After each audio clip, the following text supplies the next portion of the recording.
32 सालों का टेस्ट इतिहास, लेकिन अभी तक भारत अफ्रीका के सरजमी पर जाकर के टेस्ट सीरीज नहीं जीत पाया है। 10 कंट्री में से पहले नंबर पर आने वाला साउथ अफ्रीका अभी तक हमसे अछूता है सीरीज जीत से। इंग्लैंड हो, न्यूजीलैंड हो, ऑस्ट्रेलिया हो, हमने हर जगह जाकर के फतह हासिल की है, लेकिन पिछली बार उस फतह को हासिल करने से हम चूक गए। पहला टेस्ट मैच सेंचुरियन में जीतने के बाद भी अंतिम 2 टेस्ट मैच हम गंवा गए। लेकिन इस बार क्या मौका एक बार फिर से बनता नजर आ रहा है, लेकिन एक बार फिर लग रहा है कि भारत के हाथ कहीं मायूसी तो नहीं लगेगी, क्योंकि पहले टेस्ट मैच से पहले टीम इंडिया को लग गया है सबसे बड़ा झटका। क्या है वो झटका और क्या है पूरी खबर, वो हम बताएंगे इस वीडियो के अंत तक। आप बने रहिएगा। वीडियो पसंद आए तो लाइक कीजिएगा, शेयर कीजिएगा। चैनल सब्सक्राइब नहीं किया तो क्रिक रोस्ट की फैमिली में सब्सक्राइब का बटन दबा करके अभी शामिल हो जाए, क्योंकि आपको इंडिया साउथ अफ्रीका की एक्सक्लूसिव कवरेज लगातार जारी रहेगी इसी चैनल के ऊपर में। तो चलिए वीडियो को शुरू करते हैं। तो क्या भारतीय टीम के लिए सीरीज जीतना इस बार एक बार फिर से मुश्किल होने जा रहा है अफ्रीका में? क्या टीम इंडिया जो है वो सीरीज नहीं जीत पाएगी? क्या कुछ है, ये जानना जरूरी है। दरअसल भारतीय मेन टीम जो है वर्ल्ड कप हारने के बाद पहली बार पहुंच रही है। रोहित शर्मा, विराट कोहली, मोहम्मद सिराज, जसप्रीत बुमराह, ये सभी खिलाड़ी जो है एक साथ खेलते हुए आपको नजर आएंगे। शुभमन गिल होंगे वहां पे। और ऐसे में जब आपके पास अजिंक्य रहाणे और चेतेश्वर पुजारा, जो कि रीढ़ की हड्डी कहे जाते हैं, जिस तरीके से टेस्ट मैचेस में कहा जाता है कि भाई जहां पर फंस जा रहा है मामला वहां पर पुजारा डट जाएंगे दीवार की तरह, वहां रहाणे संभालेंगे। आपको याद होगा इंग्लैंड में कैसी इन दोनों ने पारियां खेली थी। लेकिन यहां पर वो नहीं है। यहां पर आपके लिए नंबर 3 पर शुभमन गिल है जो पुजारा की जगह ले रहे हैं, और नंबर 5 पर अय्यर है जो रहाणे की जगह ले रहे हैं। कितनी भरपाई करेंगे वो तो बाद की बात है, लेकिन अब सवाल ये उठता है कि आखिरकार झटका क्यों लग रहा है। सबसे बड़ी बात तो ये है कि ये जो आप पिच देख रहे हैं ना, इसमें और मैदान में के ग्राउंड में कोई ज्यादा फर्क नहीं नजर आ रहा है। हमारे यहाँ तो जो पिच बनती है एक तरफ बिल्कुल गंजी पिच होती है और उसके साइड में ऐसे ग्रीन पिच होती है, जिसको कहते हैं कि वो ग्राउंड का हिस्सा है। अब आप सोचिए ऐसे विकेट पर जब आपको पहले दिन बॉलिंग करने का मौका मिल जाएगा तो बॉलर्स के लिए तो कहीं ना कहीं वारे न्यारे होंगे। लेकिन अगर आप बैटिंग कर रहे हो और सामने वाली टीम बॉलिंग कर रही है, फिर क्या होने वाला है, ये बड़ी परेशानी है। अब झटका कई जगहों से लग रहा है। वो ये है कि पहली बात तो ये कि हमारी जो बॉलिंग का जो कॉम्बिनेशन है वो अभी भी उतना लिथल नजर नहीं आ रहा। हालांकि ठीक है, हमारे लिए पास बॉलर्स अभी भी अनुभवी हैं, बुमराह हैं, सिराज हैं, लेकिन शमी की कमी हमें इस दौरे पर खलेगी। अगर पेस अटैक की मैं बात करूं तो वहां पर हमारे पास बुमराह और सिराज का साथ देने के लिए शमी नहीं है। तो शमी के ना होने का अब भरपाई क्या मुकेश कुमार कर पाएंगे या प्रसिद्ध कृष्णा कर पाएंगे, ये वक्त बताएगा। प्रसिद्ध कृष्णा को अभी भी साबित करना है, मुकेश कुमार को अभी ज्यादा मैचेस खेलने को मिला नहीं है। तो क्या ये दोनों खिलाड़ी में से कोई जो भी खेलेगा, क्या वो शमी की भरपाई कर पाएगा? पहला सवाल ये है। और इस तरीके का ग्रीन टॉप विकेट अगर होगा तो भारत क्या 2 स्पिनर के साथ जाएगा? जवाब ना में आता है कि नहीं जा पाएगा, क्योंकि राहुल द्रविड़ ने प्रेस कॉन्फ्रेंस में यह बात बोल दिया कि भाई इस विकेट के ऊपर में तो अभी हम फैसला नहीं करेंगे, क्योंकि पहले 2 दिन बारिश का भी अनुमान है। ये बिल्कुल मुझे याद आ रहा है साउथहैम्पटन वाला वो दृश्य, जब पहला WTC फाइनल खेला गया था इंडिया न्यूजीलैंड के बीच में। वहां पर भी पहले 2 दिन खूब बारिश हुई थी और अंततः रिजल्ट हमारे खिलाफ में गया था। तो यहां पर क्या ऐसा होगा, ये बड़ा सवाल है।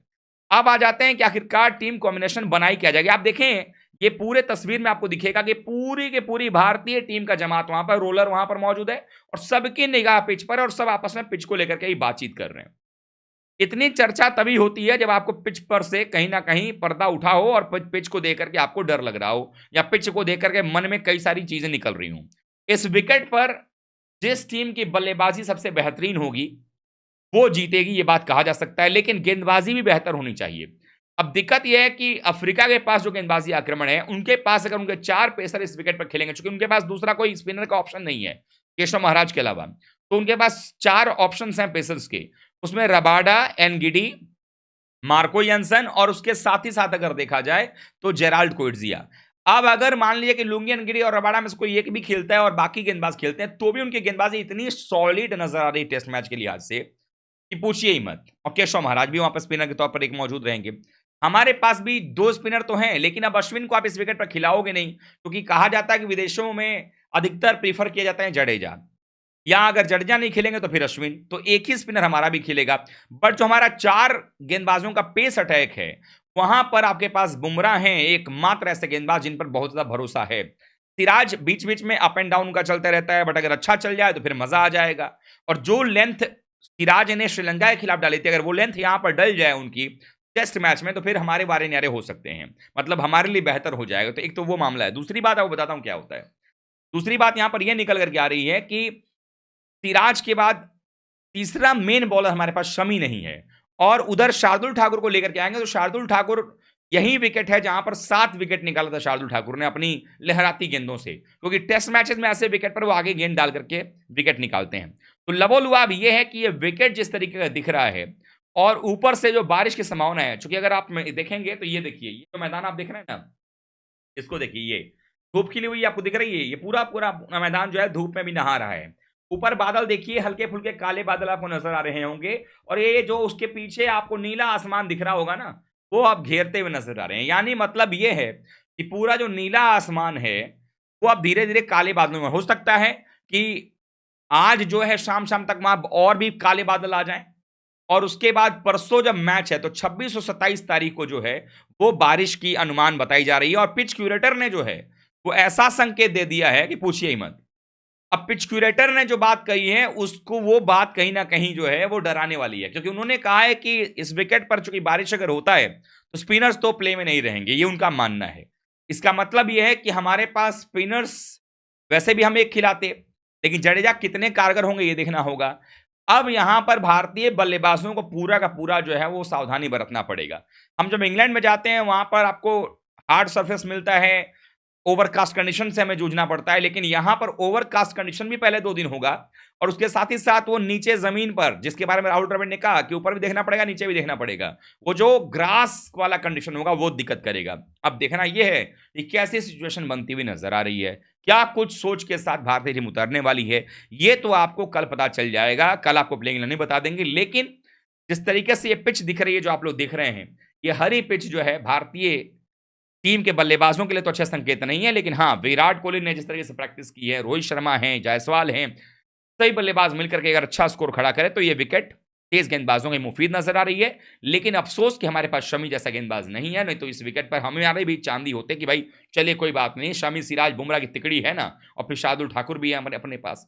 लेकिन देखते हैं क्या कुछ होता है। आप क्या सोच रहे हैं, आप लोगों को कमेंट करके बताना है, क्योंकि आपको क्या यहां पर लग रहा है इस विकेट के ऊपर में, आपको क्या लगता है कि क्या भारत यहां पर क्या टफ फाइट दे पाएगा? क्योंकि पिछले बार सेंचुरियन में ही हम मैच जीते थे, और सेंचुरियन में मैच जीतना अपने आप में एक बड़ी बात हो जाती है, क्योंकि ये हमारे लिए ऐसा सिचुएशन रहा है जहां पर हम अक्सर मैचेस हार जाया करते हैं। लेकिन पिछली बार जो सेंचुरियन में हमने मैच जीता है और जोहानिसबर्ग केप टाउन हारे थे। इस बार हमारा मैच सेंचुरियन के बाद सीधे केप टाउन जाएगा, जोहानिसबर्ग हम जाने वाले नहीं है। लेकिन अगर सेंचुरियन में हमने मैच जीत लिया तो फिर केप टाउन में मजा आ जाएगा, और हमारे पास एज रहेगा कि हम सीरीज को कम से कम जीत करके जाएं। ड्रॉ भी अगर हम सेकंड मैच करा देते हैं तो सीरीज हम 1-0 से जीत करके जाएंगे, और 32 सालों का इतिहास खत्म कर देंगे, जो सूखा है उसका खात्मा करेंगे। आपको क्या लगता है, क्या टीम इंडिया इस बार 32 सालों का इतिहास जो है वो बदल पाएगी? क्या भारतीय टीम जो इस बार कहते हैं ना मुश्किल है मजा आएगा वाले में, हमें मजा आ पाएगा कि नहीं आ पाएगा? कमेंट करके बताइए ना। वीडियो को लाइक कीजिएगा, शेयर कीजिएगा, चैनल सब्सक्राइब नहीं किया तो क्रिक रोस्ट की फैमिली में सब्सक्राइब का बटन दबा करके अभी शामिल हो जाइएगा। मिलते हैं एक नए वीडियो के साथ, तब तक के लिए आप सभी का बहुत बहुत धन्यवाद। थैंक यू सो मच दोस्तों।